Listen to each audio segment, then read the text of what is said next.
Hello and welcome back to the channel. Welcome back to the Bob Dylan deep dive. Big one today. Beginning of a very famous trio of albums. And we're starting with Bringing It All Back Home from 1965, which many consider to be, a lot of people consider it his best album, or at least in his top three or four. Um, Maybe not that high for me, but it's definitely going to be in the top 10. It's definitely a great album, and it's definitely the beginning of a new era for Bob. Even if I think the two albums that would come afterwards are better, this album has some tremendous tracks on it. Yeah, it's actually taken me quite a while to even get to this point of appreciation for it. I think a lot of the reason for that is that it's a bit more loose and a bit more rambunctious than Highway 61 Revisited, which I heard beforehand. Sonically, it's definitely not quite as tight as that album, I don't think. That said, Subterranean Homesick Blues is a pretty fun intro. Of course, it's been joked about that he almost raps on that song, and yeah, yeah, you could definitely say that. To me, the big highlight on the album is She Belongs to Me. I think it's among Dylan's apex as a songwriter. The lines, she can take the dark out of the nighttime and paint the daytime black. It's genius. Most of the lyrics on this album are. But what really makes the song is the little relaxed lead guitar line. So cool. One of his greatest ever songs. Just a perfect love song. And yeah, my favorite song on this album for sure. Maggie's Farm is one of these more rambunctious songs. It's quite bitter and a bit defiant as well. It's an entirely different Dylan to what we've seen before. As I mentioned, from Times They Are Changing to Another Side of Bob Dylan, he had changed so much as a person. And I feel like to this album, From Another Side of Bob Dylan, he has changed so much as well. Maggie's Farm's great. Love Minus Zero, probably my second favorite on the album. This is a delightful little song.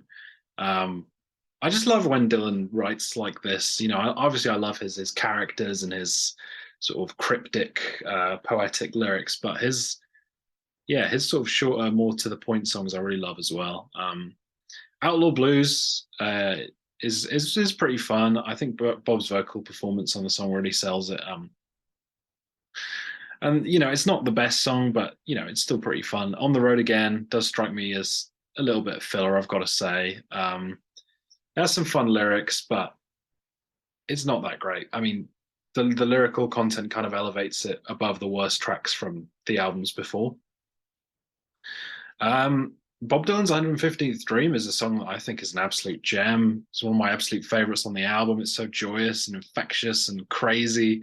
Puts a big dumb smile on my face every time I listen to it. I think it's honestly maybe a little bit underrated. And then you get the four songs on the second side. Mr. Tambourine Man. It's iconic, sure. I can't really deny the greatness, but I never really reach for it, if I'm being honest. But still a great song. Gates of Eden, it is my least favorite on the album.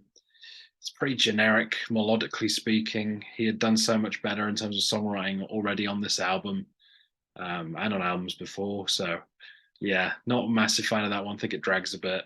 It's all right, Ma, I'm Only Bleeding. I do like. I wouldn't put it in his top tier of songs like some people would, but I do like the song quite a lot. My favorite song on the second side is "It's All Over Now, Baby Blue," which is pretty much the perfect way to close the album. And yeah, you get a full band feel on this album. It's definitely the first where you get that sort of folk rock sound, um, which is really cool. It's a very important album in Dylan's development as an artist musically and lyrically, I would say as well.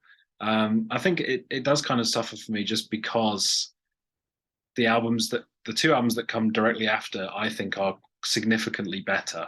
I know that's not an opinion held by everybody, but that's my opinion. To clarify, I still think this is an 8 out of 10 album. I think it's great, and I think it's his best album up to this point.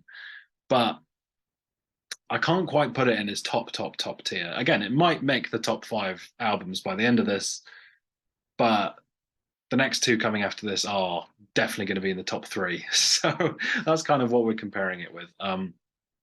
Here are the track ratings, of course, as always. My favorite song on the album, as I mentioned, is "She Belongs to Me." I would give that a 10 out of 10, easy. Also, live, love minus zero, Bob Dylan's 115th Dream, and "It's All Over Now, Baby Blue." And as you can see, the overall quality of the album is consistently better than every album that's come before this. There's less lows, and the only lows for me are "On the Road Again" and "Gates of Eden." So overall, it's consistently strong, even if "She Belongs to Me" is the only sort of flawless song on the album for my money, that I really connect to. Um, so yeah, it stands at number one in the ranking for now, just ahead of the Free Will and Bob Dylan. Times They Are Changing at number three, Another Side of Bob Dylan at number four, and the self-titled at number five. And I'm really excited to get into the next two. If you watch the Album of the Year series, you'll know that they both showed up on my lists, and it'll be great to be able to talk about them again. In fact, actually, after Blonde on Blonde is where I'm really intrigued, because there's going to be a lot of mystery in there for me and for you, because I haven't listened to a lot of those albums in a long time. And then when we get into the 70s and the 80s, there's just going to be more stuff that I've never even heard before. So really exciting stuff. If you did enjoy this video, please press like. I'd love to hear down below your comments of your favorite song on the album, where you think it ranks among Dylan's discography. I'm sure you like it more than me. Maybe, I don't know. I still think it's great. I just how some people talk about it, I feel like I'm not quite at that level, and I never have been, but it's still a great album that I really do enjoy listening to. But probably not the first one I'd pick up if I want to listen to some Dylan.